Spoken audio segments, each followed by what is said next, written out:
नमस्कार, प्रांजल ज्ञान गंगा में आप सभी का स्वागत है। कल हमने उलूपी और चित्रांगदा के साथ अर्जुन के विवाह की कथा को पढ़ा था। आज हम सुभद्रा, हरण और अभिमन्यु के जन्म की कथा को पढ़ेंगे, जो कि इस प्रकार है। तो चलिए आप और हम अब कथा की ओर प्रस्थान करते हैं, जो कि इस प्रकार है।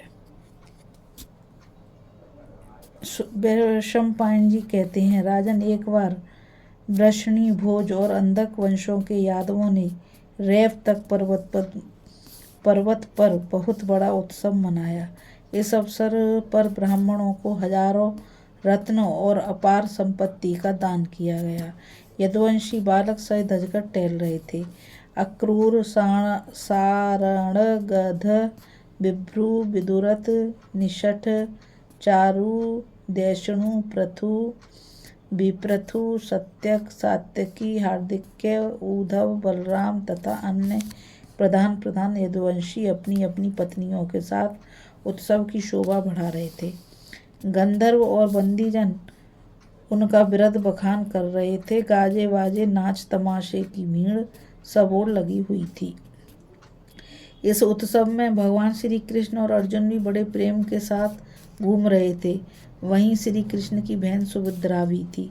उसकी रूप राशि से मोहित होकर अर्जुन एकटक उसी की ओर देखने लगे। भगवान कृष्ण ने अर्जुन के अभिप्राय को जानकर कहा कि क्षत्रियों के यहाँ स्वयंवर की चाल है, परंतु यह निश्चय नहीं कि सुभद्रा तुम्हें स्वयंवर में वरेगी या नहीं, क्योंकि उसकी रुचि अलग अलग होती है। क्षत्रियों में बलपूर्वक हरकर ब्याह करने की भी नीति है। तुम्हारे लिए यही मार्ग प्रशस्त है। भगवान श्री कृष्ण और अर्जुन ने यह सलाह करके अनुमति के लिए युधिष्ठिर के पास दूत भेजा। युधिष्ठिर ने हर्ष के साथ इस प्रस्ताव का अनुमोदन किया।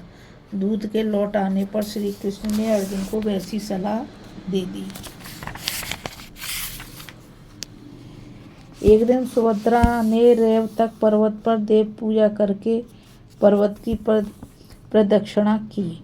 ब्राह्मणों ने मंगल वाचन किया। जब सुभद्रा की सवारी द्वारका के लिए रवाना हुई, तब अवसर पाकर अर्जुन ने बलपूर्वक उसे उठाकर रथ में बिठा लिया और सुवर्ण में रथ से अपने नगर की ओर चल दिए। सैनिक सुभद्रा हरण का यह दृश्य देखकर चिल्लाते हुए द्वारका की सुधर्मा सभा में गए और वहां का सवाल कहा।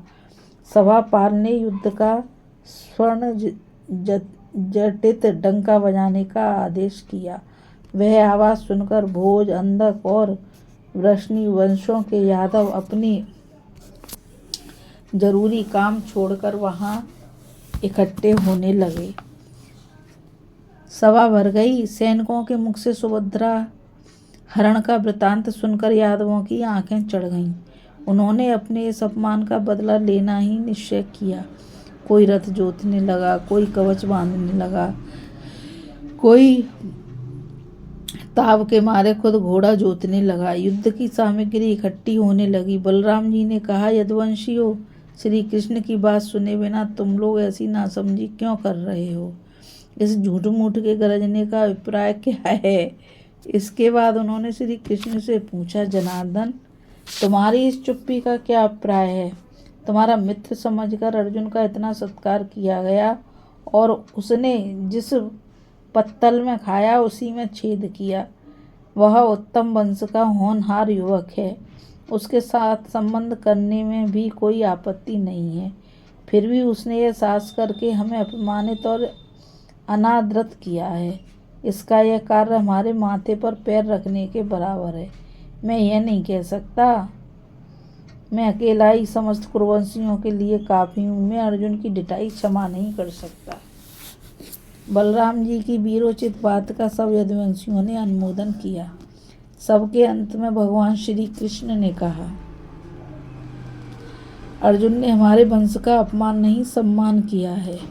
उन्होंने हमारे वंश की महत्ता समझकर ही हमारी बहन का हरण किया है। क्योंकि उन्हें स्वयंवर के द्वारा उसके मिलने में संदेह था।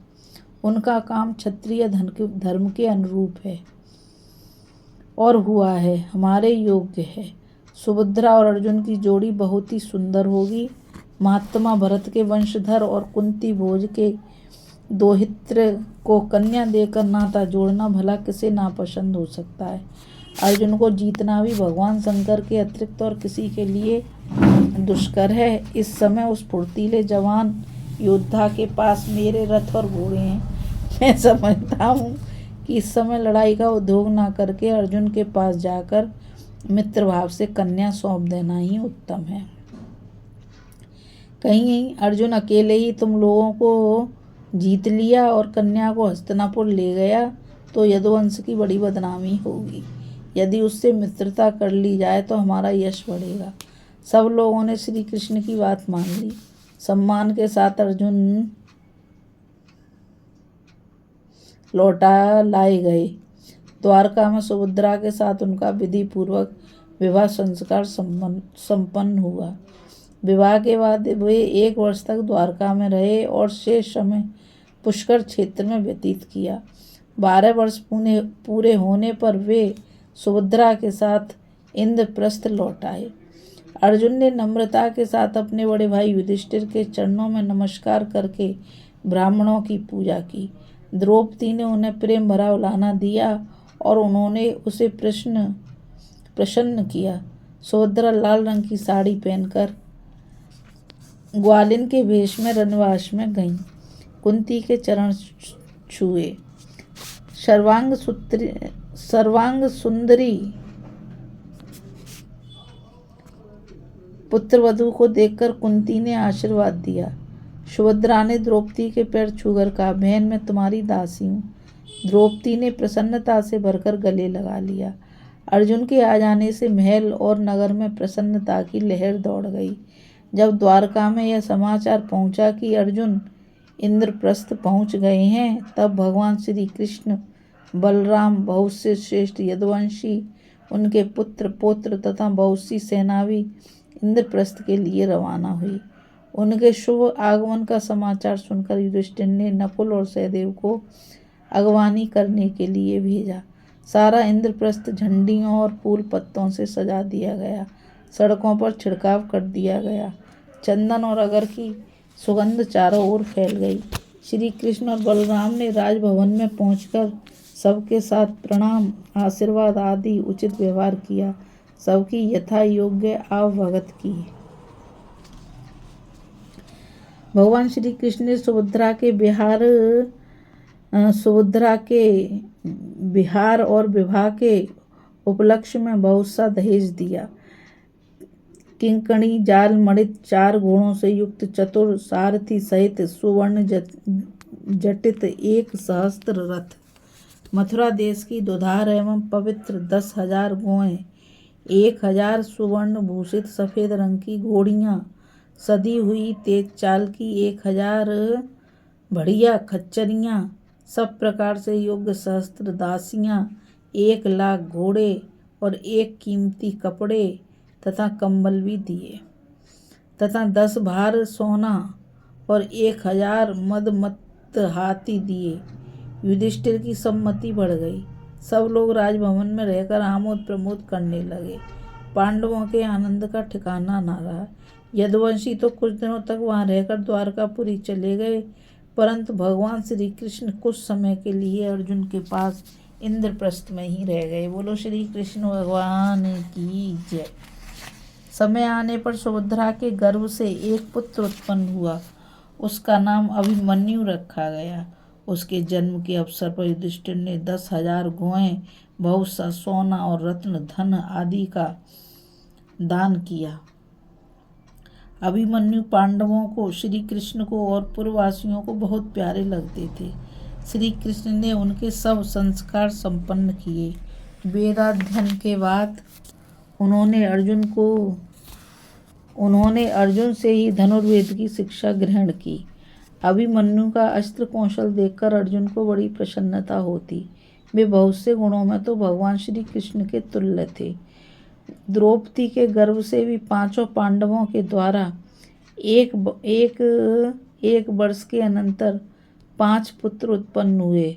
ब्राह्मणों ने युधिष्ठिर से कहा, महाराज, आपका पुत्र शत्रुओं का प्रहार सहन करने में विंध्याचल के समान होगा, इसलिए उसका नाम प्रतिविंध्य होगा। भीमसेन ने एक सहस्त्र सोमयाग करके पुत्र उत्पन्न किया है, इसलिए उनके पुत्र का नाम सुत सोम होगा। अर्जुन ने बहुत से प्रसिद्ध कर्म करने के अनंतर लौटकर पुत्र उत्पन्न किया है, इसलिए इस बालक का नाम होगा श्रुतकृमा। कुरुवंश में पहले शतानिक नाम के एक बड़े प्रतापी राजा हो गए थे। नकुल अपने पुत्र का नाम उन्हीं के नाम पर रखना चाहते हैं, इसलिए इस पुत्र का नाम शतानिक होगा। सहदेव का पुत्र कृति का नक्षत्र में उत्पन्न हुआ है, इसलिए उसका नाम श्रुतसेन होगा।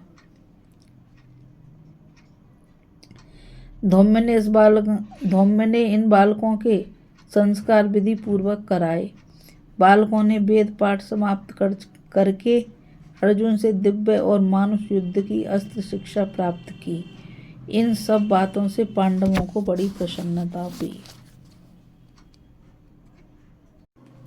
अभी हम सुभद्रा हरण और अभिमन्यु एवं प्रतिविंध्य आदि कुमारों के जन्म की कथा को पढ़ रहे थे और कल हम खांडवदाह की कथा को पढ़ेंगे। आज के लिए बस इतना ही।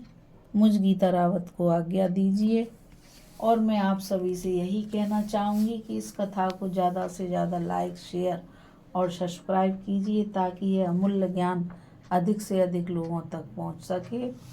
इस कथा में बस इतना ही। राधे राधे, जय श्री कृष्णा, नमस्कार।